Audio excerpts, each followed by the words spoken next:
नमस्कार दोस्तों।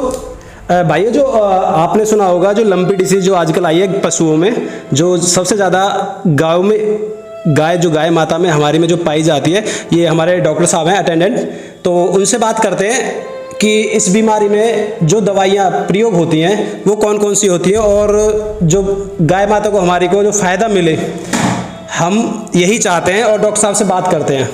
डॉक्टर साहब, ये बताइए कि जैसे गाय जो माता में बीमारी हो रही है, ये क्यों हो रही है, किस कारण हो रही है? ये जो बीमारी है ये हमारे राजस्थान से आई है। ये एक वायरस है जी। ये जैसे अपने कोरोना का वायरस फैला था, ऐसे ये वायरस फैल रहा है। ये हवा के थ्रू फैल रहा है एक तो। अच्छा। ठीक है, हवा में ये जितनी गाय है उन गायों में फैल रहा है, ये पहली बात ये है। और दूसरी बात ये, इंसानों में इससे कोई दिक्कत नहीं है। अच्छा, जैसे कि डॉक्टर साहब ने बताया कि जैसे कि सबसे ज़्यादा मात्रा में गाँव में जो गाय माता है हमारी, उनमें से वायरस जो हवा में आप बता रहे हो, ये सबसे पहले कहाँ पे आया? क्योंकि आपको तो पता होगी कहाँ से स्टार्ट हुआ है। ये अपने राजस्थान में स्टार्ट हुआ है, एग्जैक्ट पॉइंट तो मेरे को पता नहीं। अच्छा, राजस्थान से। जैसे कि राजस्थान में स्टार्ट हुआ तो कितने दिन हो गए इसको? कम से कम मेरे जो रिमाइंड में है 2.5 महीने के करीब तो हो गया, इससे ज़्यादा ही हो गया, कम नहीं है। अच्छा, जैसे कि मैं आपसे पूछना चाहता हूँ कि जैसे कि अगर ये बीमारी होती है तो इसके लक्षण क्या क्या हैं, क्योंकि हमारे दर्शकों को नहीं पता होगी, जो अपनी गाय पालन जो करते हैं वो जानना चाहेंगे। आप इनके जो शुरुआती लक्षण होते हैं उनके बारे में बताइए।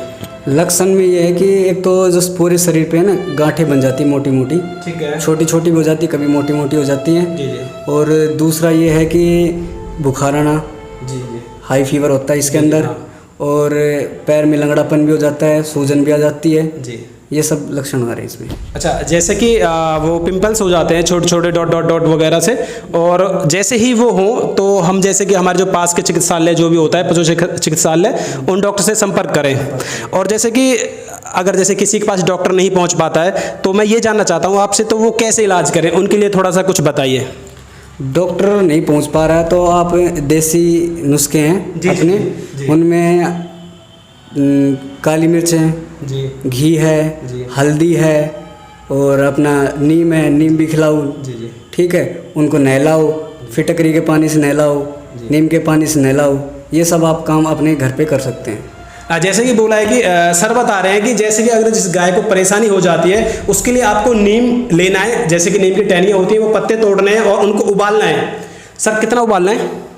नीम खिलाना है तो सीधा खिला सकते हो। अच्छा, सीधा भी खिला सकते हैं और उबाल के कच्चा नीम खिला सकते हैं। अच्छा, कच्चा नीम भी खिला सकते हैं, और जैसे कि उबाल के उस पानी को उससे नहला भी सकते हैं और उसमें फिटकरी डाल के। जी सर, यही है ना? ऐसा ही है, बिल्कुल ऐसा ही है जी जी। और सर, जैसे कि जैसे कोई अपना मेडिसिन जो लेना चाहे, इंजेक्शन वगैरह लगा देते हैं, आपको पता है कुछ लोग भी, जैसे नहीं जिनके पास होगी, तो वो कौन कौन सी दवाई यूज़ कर सकते हैं उसके लिए?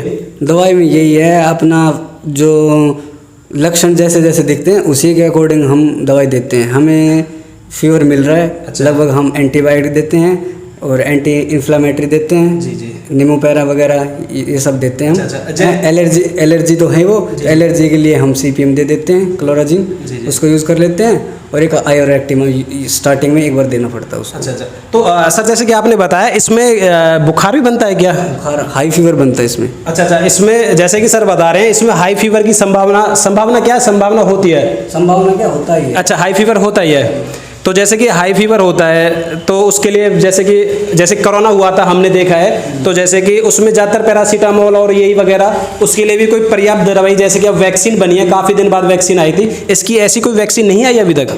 अभी हरियाणा गवर्नमेंट ने निकाली थी, अभी पीछे वैक्सीन लगी थी, अपनी गोट पॉक्स की वैक्सीन थी वो।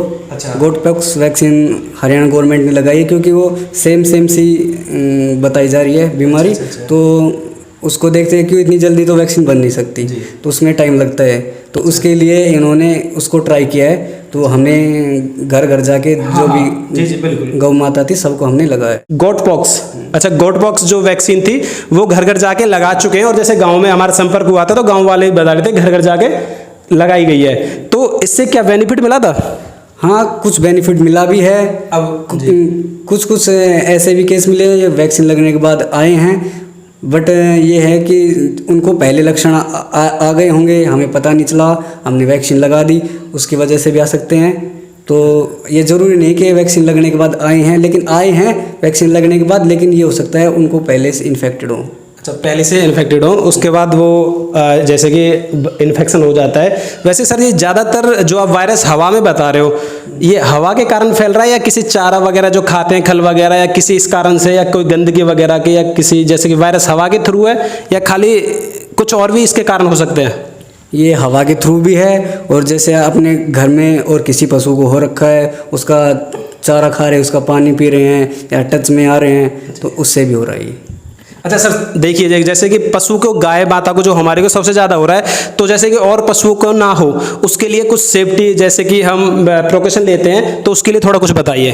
प्रिकॉशन तो यही है कि सबसे पहले तो आप, अगर आपके घर में किसी गौ माता को आ गया है तो उसको बाकी पशुओं से दूर कर दो। अच्छा, हमको सबसे पहले करना है कि जिस गौ माता के या किसी और अन्य पशु के अगर ये हो जाता है तो हमको उस पशु को सबसे अलग रखना है जी। और अगर मतलब आपके घर में नहीं आया है तो उनको सबसे पहले आप ये करो, थोड़ा थोड़ा हल्दी खिलाना स्टार्ट कर दो। अच्छा। नीम के पत्ते खिला दो, मतलब एंटीबायोटिक आप थोड़ा बहुत दे सकते हो अपने देसी में।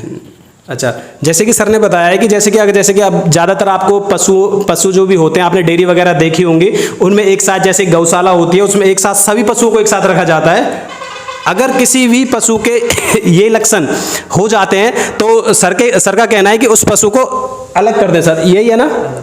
जैसे कि अलग कर दें, और उसका चारा वगैरह और जो हम पानी वगैरह पिलाते हैं उसको भी हमें अलग करना है, यही है ना? यही बिल्कुल यही है। ठीक है, तो हमको अपने जो पशु को अगर ये लक्षण हो रहे हैं, इसको जैसे लंपी डिसीज बोला जा रहा है, ये लंपी डिसीज इतनी खतरनाक है, जैसे कि हम मीडिया के थ्रू और अपने गाँव में जैसे कि शहरों में वगैरह काफ़ी गाँवों को इसकी मात्रा लाखों से भी ऊपर है सर, ऐसा ही है ना? ऐसा ही बिल्कुल, लाखों से भी ऊपर इसकी मात्रा हो चुकी है। तो मैं यही चाहता हूं कि अगर किसी पशु के होता है तो सबसे पहले तो आप अपने चिकित्सालय, जो पशु चिकित्सालय उससे संपर्क करें साथ के साथ, और जो सर ने प्रिकॉशन बताई है उनको थोड़ा ध्यान दें, और जैसे कि दवाई वगैरह होती है। जय हिंद, जय भारत।